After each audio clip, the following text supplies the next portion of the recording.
ചരിത്രം സൃഷ്ടിച്ച് മുന്നേറുകയാണ് തുടരും. 21ാം നൂറ്റാണ്ടില് കേരളത്തില് ഏറ്റവും അധികം പ്രേക്ഷകര് കണ്ട മൂന്നാമത്തെ സിനിമയുമായിരിക്കുകയാണ് തുടരും.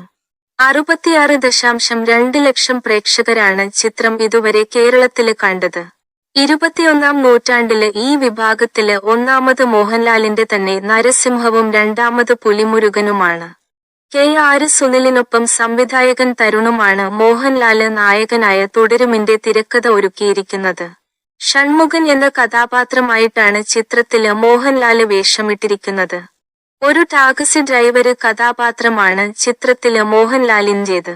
ലളിത എന്ന വീട്ടമ്മയായി നായികാ കഥാപാത്രമായി ശോഭന എത്തിയിരിക്കുമ്പോള് ഫർഹാൻ ഫാസില്, മണിയൻപിള്ള രാജു, ബിനു പപ്പു, ഇർഷാദ് അലി, ആർഷ കൃഷ്ണപ്രഭ, പ്രകാശ് വർമ്മ, അരവിന്ദ് എന്നിവരും കഥാപാത്രങ്ങളായി ഉണ്ട്. തുടരുംന് മറ്റൊരു പേര് കൂടി ആലോചിച്ചിരുന്നുവെന്ന് വെളിപ്പെടുത്തിയിരുന്നു തരുണമൂർത്തി. വിന്റേജ് എന്ന പേരായിരുന്നു മോഹൻലാല് ചിത്രത്തിനായി ആലോചിച്ചിരുന്നത് എന്ന് തരുണമൂർത്തി വെളിപ്പെടുത്തുന്നു. സിനിമയുമായി ചേർന്നു നിൽക്കുന്ന പേരാണ് തുടരും. എന്ത് പ്രശ്നങ്ങള് സംഭവിച്ചാലും ഒരാളുടെ ജീവിതം തുടരും എന്ന ഫോർമാറ്റിലാണ് തുടരും എന്ന പേര് നൽകിയത്.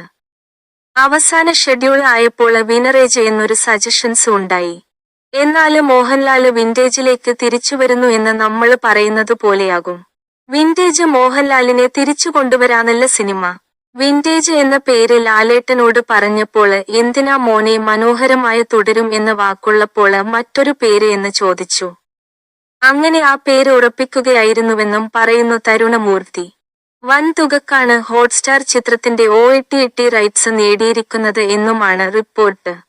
തുടരുമിലെ പ്രമേയത്തിലെ ഓരോ രംഗത്തെക്കുറിച്ചും വലിയ കൗതുകമായിരുന്നു മോഹൻലാലിന് എന്ന് സംവിധായകൻ തരുണമൂർത്തി വ്യക്തമാക്കിയിരുന്നു.